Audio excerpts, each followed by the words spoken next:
Hello everyone! In this video, I am going to show you how to do story listening as a distance activity or an online activity through the use of Classkick. So story listening was created by Beniko Mason. She's a an English teacher in Japan at the university level. And I do this a little differently at Bon Voyage than she does it, but there's a couple different ways to do it. So the first way is to have the story and just read it and record a video of yourself reading the story, showing the pictures, and acting out the story. The second way to do it is to record a video such as this one with you drawing pictures as you tell the story.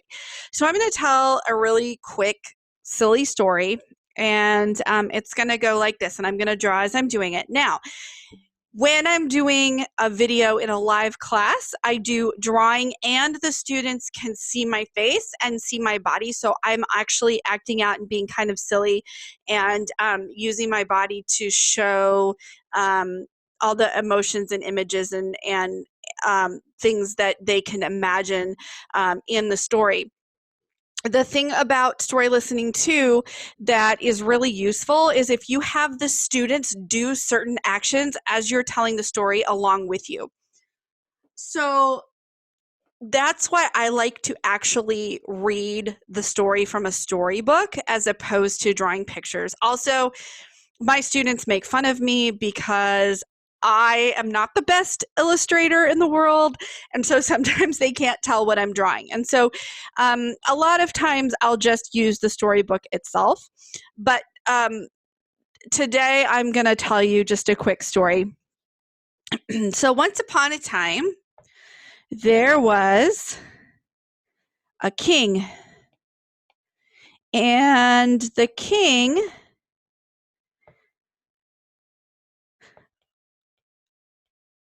was very rich.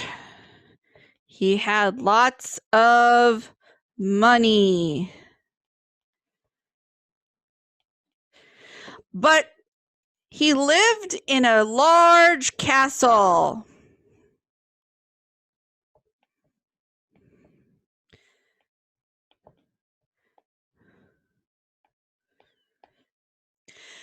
And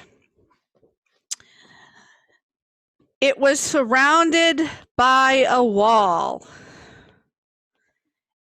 And nobody could get in.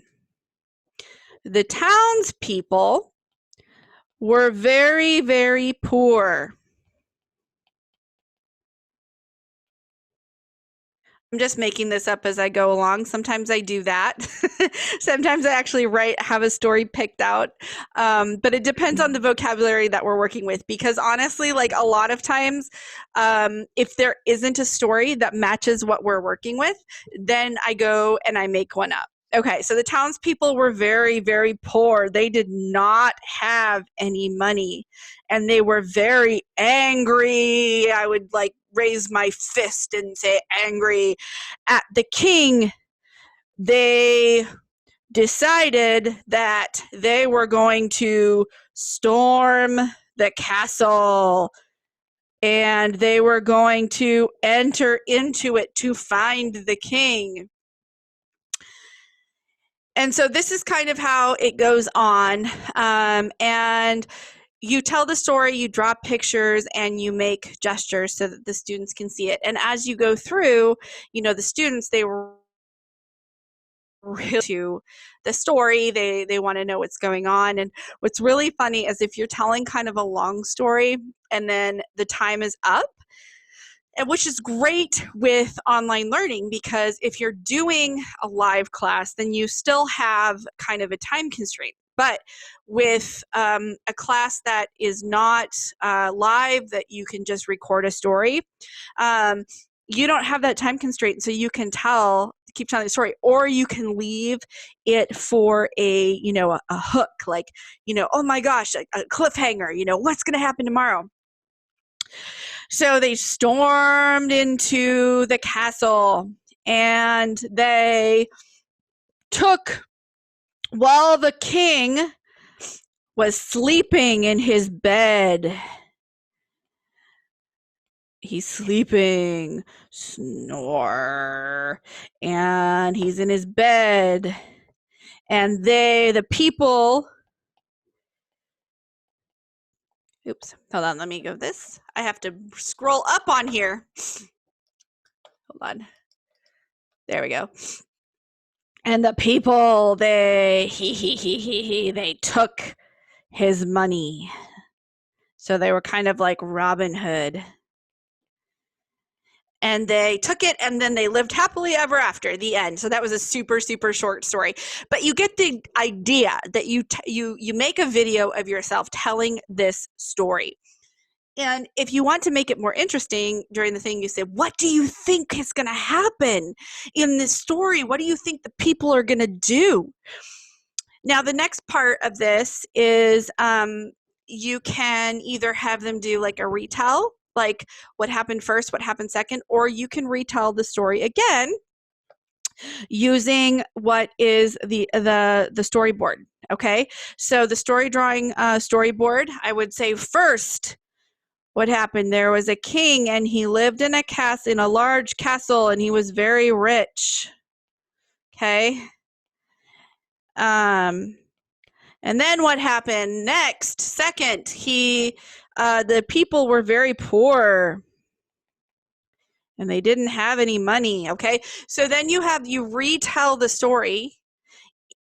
You can also do this as a picture, listen and respond with pictures. So you can have the students manipulate pictures. I do that with Little Red Riding Hood, where they manipulate pictures and put them into order depending on, their level, their age, and that. You can have them retell you the story. So, qu'est-ce qui s'est passé en premier? Qu'est-ce qui est ensuite? Qu'est-ce qui s'est passé ensuite? So what happened first? What happened next? And have them use that microphone in order to retell. So they draw themselves, and then they retell the story, or they move the pictures and then they retell the story. Okay, so there's lots of different ways that you can use this. I know some teachers have the students retell the story in English. This I am borderline with that.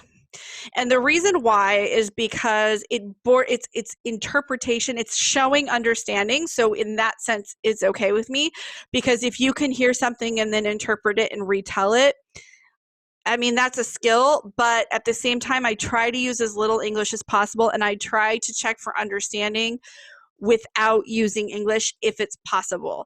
So if I ask a student a question, like, what's the weather out today? Que fait le temps aujourd'hui? Que fait le temps aujourd'hui? Is what I would ask. And the student says back to me, oh, it's sunny and 72 degrees outside in English.